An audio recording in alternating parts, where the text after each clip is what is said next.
आज हम जिस टॉपिक पर बात करने वाले हैं वो है रेस्टोरेशन ऑफ पेंशन, पेंशन की बहाली। इसे आम लोग आम ज़ुबान में पेंशन का डबल होना भी कहते हैं। जी अस्सलाम वालेकुम, मैं हूं आपका मेज़बान अब्दुल मनाफ़। उम्मीद है आप सब खैरियत से होंगे। आप देख रहे हैं मेरा चैनल गवर्नमेंट एम्प्लॉयज़ अपडेट्स। बहुत से पेंशनर्स सवाल करते हैं कि रिटायरमेंट के कितने अरसे के बाद पेंशन बहाल होती है। पेंशन की बहाली यानी रेस्टोरेशन हो जाने पर पेंशन में कितना इजाफ़ा होगा, रेस्टोर होने के बाद नई पेंशन कितनी होगी और पेंशन बहाली के लिए क्या तरीक़ाकार है, क्या इसके लिए अप्लाई करना पड़ता है या पेंशन ख़ुद ब खुद बहाल हो जाती है। आज हम इन तमाम सवालों के जवाब आपको देंगे। आप जानते हैं कि रिटायरमेंट के वक्त पेंशन कैलकुलेट करने के लिए जो फार्मूला लगाया जाता है उसके ज़रिए ग्रॉस पेंशन मालूम की जाती है। अब ये जो ग्रॉस पेंशन मालूम की, इसके फिर दो हिस्से कर दिए जाते हैं। दो हिस्से कौन करता है, कैसे करते हैं, वो रिटायर होने वाले मुलाजम से ऑप्शन ली जाती है कि आपने 100% पेंशन लेनी है या 65% पेंशन लेनी है, 70% या 75%, ये ऑप्शन ली जाती है। और फिर आमतौर पर 35 और 65 वाली ऑप्शन जो है आमतौर पर लोग ये मुंतखब करते हैं। इसमें होता ही है कि जितनी भी ग्रॉस पेंशन बनी उसका 35% कम्यूट किया जाता है। कम्यूट करने का मतलब ये है, फॉर एग्ज़ाम्पल 35% जो पेंशन है वो अगले 12 साल के लिए एडवांस के तौर पर मुलाजम ले लेता है।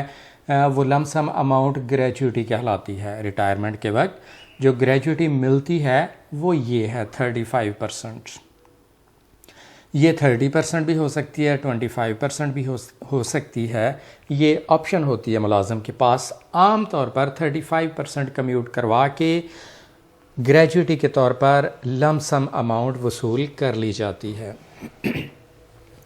और जो बाकी 65% बनी उस पर फार्मूला लगाया जाता है। फिर उसमें मेडिकल अलाउंस या कुछ और अलाउंसेस भी हो सकते हैं।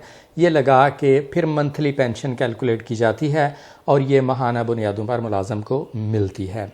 तो जो पहला हिस्सा है 35% वाला, वो अगर किसी ने 12 साल के लिए कम्यूट करवा लिया, 12 साल के लिए एडवांस ले ली, तो जब 12 साल गुजर जाएंगे, उसका खाता क्लियर हो गया, तो अब उसको पूरी पेंशन मिलनी चाहिए। उसे कहते हैं पेंशन का बहाल होना या रेस्टोरेशन ऑफ पेंशन या पेंशन की बहाली। अब आगे बढ़ते हैं। आपका पहला सवाल है कि रिटायरमेंट के कितने अरसे बाद पेंशन बहाल होती है। वो मुलाजमीन जो 1 जुलाई 1986 से लेकर 3 सितंबर 2001 तक रिटायर हुए, उनके लिए फ़िनांस डिपार्टमेंट ने एक टेबल बनाया। वो लेफ़्ट साइड पर आपकी स्क्रीन पर नज़र आ रहा है। और वो मुलाजमीन जो 4 सितंबर 2001 से लेकर अब तक रिटायर हो रहे हैं, उनके लिए बाद में 2001 में टेबल जारी किया गया। वो राइट साइड पर आपको नज़र आ रहा है। आप इस टेबल को देखें तो इसका पहला कॉलम है एज नेक्स्ट बर्थडे, कि रिटायरमेंट के बाद उम्र कितनी थी। दूसरा कॉलम है कम्यूटेशन फैक्टर, फिर उस पर कम्यूटेशन फैक्टर कौन सा लगेगा। तो इस कम्यूटेशन फैक्टर से पता चलता है कि पेंशन कब बहाल होगी। आगे हम मिसालें देखते हैं तो फिर आसानी से आपको समझ आ जाएगी, ये कोई मुश्किल चीज़ नहीं है। Date of restoration of pension मालूम करने के लिए पहला जो टेबल आपने देखा, डेट ऑफ रिटायरमेंट अगर किसी की 1 जुलाई 1986 से लेकर 3 सितंबर 2001 तक है, तो उन लोगों के लिए जो टेबल है उनकी पेंशन रेस्टोर होगी। अगर कोई मुलाजिम 60 साल की उम्र में रिटायर हुआ तो तकरीबन 15 साल बाद यानी 75 साल की उम्र में उसकी पेंशन रेस्टोर हो जाएगी। और वो लोग जिनकी डेट ऑफ रिटायरमेंट 4 सितंबर 2001 से लेकर अब तक, यानी अभी भी ये टेबल चलता जा रहा है, 4 सितंबर 2001 से लेकर जो लोग रिटायर हो रहे हैं, उनकी पेंशन जो 60 साल की उम्र में रिटायर हुए तकरीबन 12 साल बाद यानी 72 साल की उम्र में उनकी पेंशन बहाल हो जाएगी। दोनों टेबल आपके सामने स्क्रीन पर मौजूद हैं। मिसाल की मदद से समझते हैं कि इस टेबल को कैसे इस्तेमाल करके आप बड़ी आसानी के साथ खुद ही मालूम कर सकते हैं कि आपकी पेंशन बहाली की डेट क्या है। एक एग्जाम्पल है, फ़र्ज़ करें कोई मुलाजम 10 मार्च 1997 को रिटायर हुआ, तो उसके लिए कम्यूटेशन, पहले वाला जो कम्यूटेशन टेबल 1986 वाला है, वो जो 1986 में फ़िनांस डिपार्टमेंट ने जारी किया था, वो टेबल इस्तेमाल करेंगे। फ़र्ज़ करें ये 60 साल की उम्र में रिटायर हुआ, तो 60 साल एज को मैंने हाईलाइट किया। उसके सामने कम्यूटेशन फैक्टर है 15.4649, इसको राउंड ऑफ करें तो 15 आएगा। अगर 55 साल उम्र है तो वो भी आप देख सकते हैं। अगर 55 साल की उम्र में कोई मुलाजम रिटायर हुआ तो उसका कम्यूटेशन फैक्टर है 18.9348, इसको राउंड ऑफ करें तो 19 बनता है। अभी जो हमने एग्जांपल ली वो 60 साल वाली है, उसका कम्यूटेशन फैक्टर 15 है। अब आगे बढ़ते हैं।